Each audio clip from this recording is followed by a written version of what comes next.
அன்பார்ந்த எனதருமை யூடியூப் நேயர்களுக்கு வணக்கம். இதுவும் ஒரு அற்புதமான பதிவு. வாழ்க்கையில் பாமரனும் இலகுவாக வெற்றி பெறக்கூடிய இலகுவான தாந்திரிக பரிகாரம். தாந்திரிகம் என்பது உடனே வேலை செய்யக்கூடிய ஒரு உப்புமா மாதிரி. மாந்திரீகம் என்பது என்ன சொல்லலாம்னா, கொஞ்சம் காலம் எடுத்து நிதானமாக சோறு பண்ணி நிதானமாக வீட்டில் இலை போட்டு வடை குழம்பு பாயாசம் மாதிரி சாப்பிட்றது.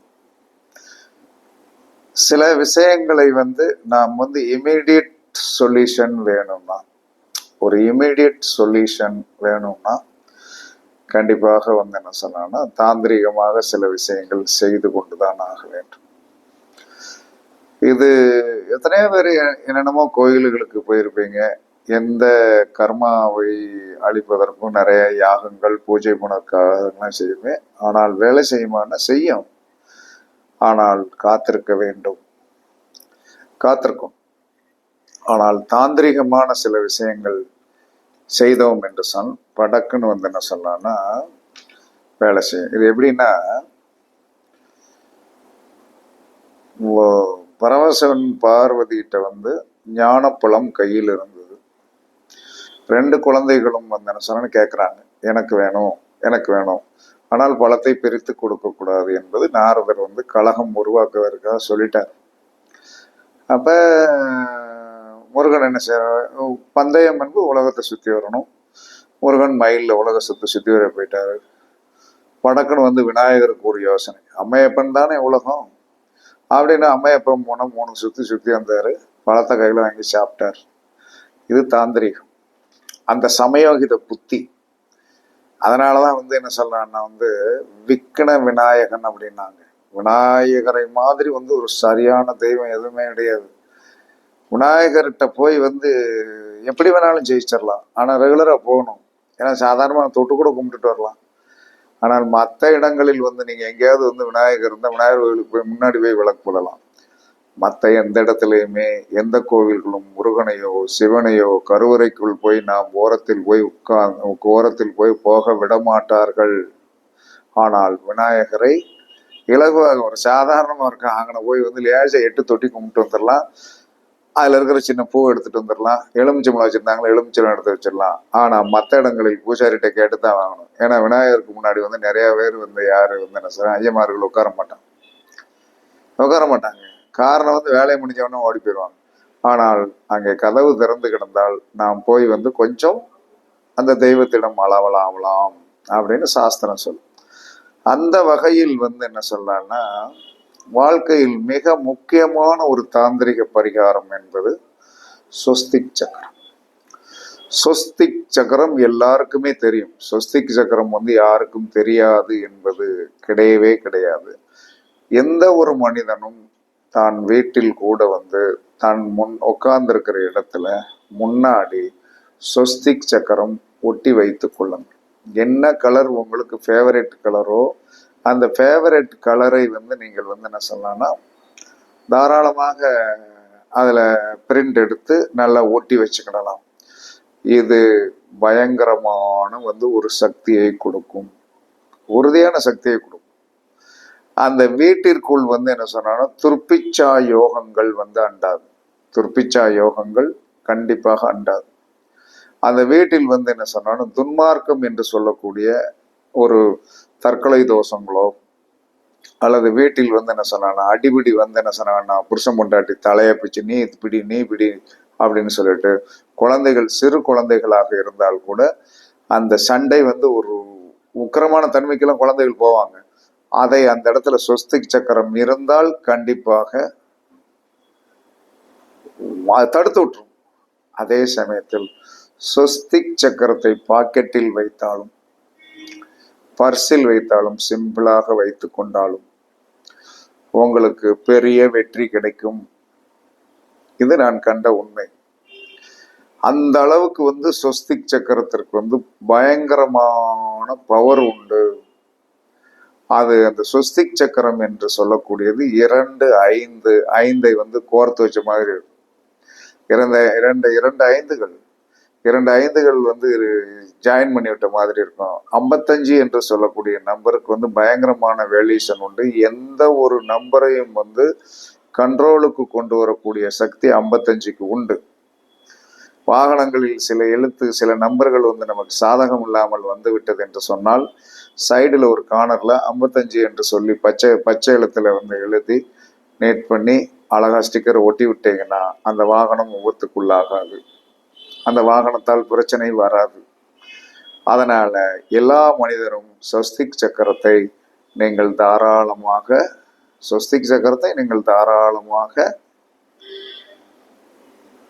வைத்துக் கொள்ளலாம். பர்ஸ்லையும் வச்சு பாருங்க. கண்டிப்பாக பண நடமாட்டங்கள் கண்டிப்பாக இருக்கும். பார்வையில் படும்படி வைத்துக் கொண்டாலும் கண்டிப்பாக பண நடமாட்டம் இருக்கும். பிரச்சனைகள் தன்மைகள் கண்டிப்பாக இருக்காது. இது சத்தியமான உண்மை. இதை பரிச்சித்து பார்க்கப்பட்ட ஒன்று. நம்ம அலுவலகத்துல எல்லாம் பார்வையில் படும்படி நித்தம் காசு கொண்டு போகணும், ஒன்றும் பண்ண முடியாது. அதனால அதெல்லாம் இருக்கத்தான் செய்யும். அதை நீங்கள் கண்டிப்பாக தெரிந்து வைத்துக் கொள்ளுங்கள். ஸ்வஸ்திக் சக்கரத்தை பயன்படுத்துங்கள். இது ஒரு அற்புதமான விஷயம். இது வந்து ஒரு தாந்திரிக பரிகாரம். அதற்கடுத்து வாழ்க்கையில் வந்து தெய்வ சக்தியை இழுப்பதற்கு கண்ணாடி வழிபாடுன்னு ஒண்ணு. கண்ணாடி வழிபாடு ஆதி காலத்துல இருந்தே இருக்கு. இன்னைக்கும் கண்ணாடி வழிபாடை எப்படி பண்ணணுங்கிற ஒரு விதிமுறை இருக்கிறது. ஒரு அழகான கண்ணாடி, கொஞ்சம் உயரமான கண்ணாடி, சின்ன கண்ணாடி வேணா, கொஞ்சம் உயரமான, ஓரளவு இவ்வளவு உயரம் இருக்கணும். இவ்வளவு உயரம் நல்லா நீட்டா இவ்வளவு உயரம் இருக்கணும். அந்த கண்ணாடி நல்லா வந்து என்ன சொல்றாங்கன்னா வந்து வாங்கிடுங்க. வாங்கும் போது விலை பேசாமல் வாங்கல். 100 ரூபானா 100 ரூபாய் கொடுத்து வாங்கிடணும். இந்த விலை பேசுற சமாச்சாரமே இருக்கக்கூடாது. அப்ப அந்த கண்ணாடியை வந்து நீங்கள் வாங்கி வந்து உங்க பூஜை அறையில நல்லா விளக்குக்கு முன்னாடி அதை எப்படி நல்லா அழகா வந்து என்ன சொன்னா ஸ்டாண்டிங்கா நிக்கிற மாதிரி ஒரு வழிமுறை பண்ணிக்கொள்ளுங்க. பண்ணிக்கிட்டு அதற்கு முன்னாடி பஞ்சமுக விளக்கு, மண்ணகலில் இப்போதைக்கும் பஞ்சமுக அகல்கள் கண்டிப்பாக விற்கிறது, கடைகளில் கிடைக்கிறது. புதிதாக வாங்கி வந்து என்ன சொன்ன 4 நாளைக்கு தண்ணீர்ல ஊற போடுங்க. ஊற போட்டு வந்து என்ன சொல்லலாம்னா நீட்டா வந்து என்ன சொன்னா அதில் எண்ணெய் வந்து என்ன சொன்னா உங்களுக்கு விருப்பமான எண்ணெய், ஒரே எண்ணெய் ஊத்துங்க. தேங்காய் எண்ணெய் ஊத்துங்க, இல்லைன்னா நெய் ஊத்துங்க. தேங்காய் எண்ணெய், நெய் அல்லது என்ன சொல்லலாம் நல்லெண்ணெய் இது வந்துங்க. கடலெண்ணெய் யூஸ் பண்ணிடக்கூடாது. இந்த 3 எண்ணெயில் ஏதாவது ஒரு இதை நீங்கள் ஊற்றி நீங்கள் வந்து என்ன அந்த கண்ணாடியை பார்த்து வழிபடுவோம். அந்த கண்ணாடியில வந்து என்ன சொன்னா விளக்கு எரிவதை நீங்கள் பார்க்க வேண்டும். அப்ப என்ன செய்யணும்? நீங்கள் எதுக்கு தான் உட்காரு, கண்ணாடிக்கு எதுக்கு உட்கார்ந்தா அந்த விளக்கு எறியறதை நீங்கள் பார்க்க முடியும். சில சைடுல நீங்க வந்து கண்ணாடியை கிழக்க பார்த்து வச்சு விளக்க வந்து கிழக்க பார்த்து பொருத்தி விட்டு நீங்க வடக்க பார்த்து உட்கார்ந்து சைடு பார்வையாக பார்த்தாலும் அந்த கண்ணாடிக்குள் எரிகிற விளக்கு வந்து என்ன சொன்னா கண்டிப்பாக தெரியும். அந்த ஒரு கொஞ்சம் பூ, ஒரு 27 பூ, 27 பூவை எடுத்துக்கொண்டு 27 பூவை எடுத்துக்கொண்டு ஒரு சின்ன பவுல்ல வச்சு அழகாக என்ன செய்யணும்னா ஒவ்வொரு பூவாக போட்டு உங்களுக்கு தெரிந்த வேண்டிய மந்திரங்களை நீங்கள் சொல்லி குறைந்தது 12 நிமிஷம், கூடியது 24 நிமிஷம் நீங்க உட்கார்ந்துருக்கும். ஏன்னா நாளிகையில் அரை நாளிகை 12 நிமிஷம், கூடியது 24 நிமிஷம். 12 என்பது குரு, 24 என்பது சுக்கரன். தேவகுரு அல்லது அசுரகுரு, உங்களுக்கு யார் பிடிக்குமா? தேவகுரு பிடிக்குமா? 12 தடவை வச்சுக்கிடுங்க. அசுரகுரு பிடிக்குமா? 24 தடவை வச்சுக்கிடுங்க. தேவகுரு வந்து என்ன சொன்ன 21 தடவையும் வந்து என்ன சொன்னா பூ போட்டு கும்பிடலாம். அசுரகுருவை வந்து 33 தடவை போட்டு கும்பிடலாம். இந்த நம்பர்கள் எல்லாம் வந்து ஒரு ஸ்பிரிச்சுவலான அற்புதமான நம்பர்கள். இதை பயன்படுத்தி பார்த்தவர்களுக்கு தான் தெரியும். எப்பயுமே வந்து ஒரு ஸ்பிரிச்சுவல் நம்பர் இருக்கு. இதெல்லாம் காலத்தால் கொஞ்சம் கொஞ்சமாக வந்து என்ன சொன்னா நம்ம வந்து போன வட்டம் 369க்கு வந்து பேசியிருந்தேன். அதெல்லாம் நல்லா ரீச்சிங் ஆயிருக்கு. அதெல்லாம் உண்மை. அப்ப எந்த ஒரு மனிதனுமே இந்த கண்ணாடி வழிபாடை நித்தமும் உங்களுக்கு 24 நிமிஷம் என்பது ஒரு பெரிய விஷயமே கிடையாது. 24 நிமிடம் நீங்கள் சம்மணம் போட்டு உட்கார்ந்திருந்தால் உங்களுக்கு உண்மையாகவே ரத்த ஓட்டம் நன்றாக ஓடும், முழங்கால் வலி வராது. இது ஒரு விதத்தில் என்ன சொல்லலாம், நம்ம உடலை சரி செய்யக்கூடிய ஒரு அற்புதமும் கூட. அதே சமயத்தில் ஒரு ஆன்மீகம், ஒரு பக்தி. இதை யார் ஒருவர் 24 நிமிஷம் ரெகுலரா இதை நீங்க கோயிலுக்கே என்ன செஞ்சுட்டு என்ன சொல்லலாம்னா, உங்களுக்கு தெரிந்த மகாலட்சுமி மந்திரம் சொல்லலாம், தொழில் விருத்தி மந்திரம் சொல்லலாம், உங்களுக்கு தேவையான குழந்தைகள் படிக்கிறதா கல்வி உண்டான சரஸ்வதி மந்திரம் சொல்ல, என்ன மந்திரம் வேண்டுமானாலும் நீங்கள் சொல்லி 27 பூ அந்த எதுக்கு முன்னாடி போடணும், ஒன்லி அந்த விளக்கு முன்னாடி தான் போடணும். விளக்கு முன்னாடி தான் போடணும். அந்த பஞ்சமுக விளக்கு முன்னாடி போடணும். போட்டுட்டு என்ன சொன்னா 24 தடவையோ 21 தடவையோ 12 தடவையோ நீங்கள் அழகாக என்ன சொல்லலாம்னா, அந்த நிமிடங்கள் 24, 12, 21 நிமிடங்களும் வைத்துக் கொள்ளலாம். கண்டிப்பாக வைத்து வடக்க பார்த்து உட்கார்ந்து நீங்க சொன்னீங்கன்னா நினைத்தது நினைத்தபடி நினைத்த காலத்தில் நடக்கும். ஆன்மீகத்தை ஏதாவது ஒரு விதத்தில் நாம் பிரயோகப்படுத்தி கொண்டே இருக்க வேண்டும்.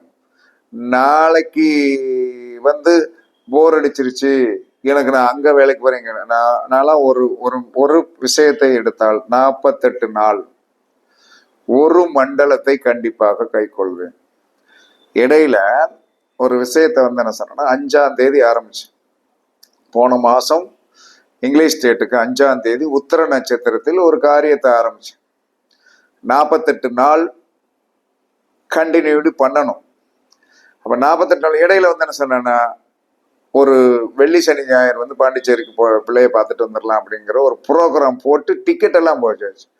மனசுல என்ன சொன்னா, 48 நாள் கண்டினியூ பண்ண முடியாது, இடையில டிஸ்கன்டினியூ பண்ணிடக்கூடாது, பரவாயில்ல, குழந்தைய ஒரு நாளைக்கு வீட்டுக்கு என்ன லீவ் கிடைக்கும் போது 3 நாள் வந்துட்டு போங்கன்னு சொல்லிடலாம் அப்படின்ட்டு அந்த டிக்கெட்டை கேன்சல் பண்ணிட்டு கண்டினியூ பண்ண.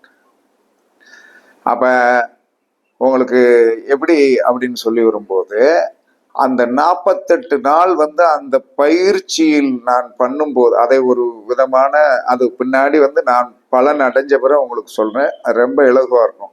அதற்குள் கரெக்டா என்ன சொன்னா 18 நாள் ரொம்ப கஷ்டப்படுத்துச்சு, 30 நாள் ரொம்ப அகோரமான கஷ்டம், 30 நாள் முடிந்த உடனே அதோடைய வேலையை காட்ட ஆரம்பிச்சிருச்சு.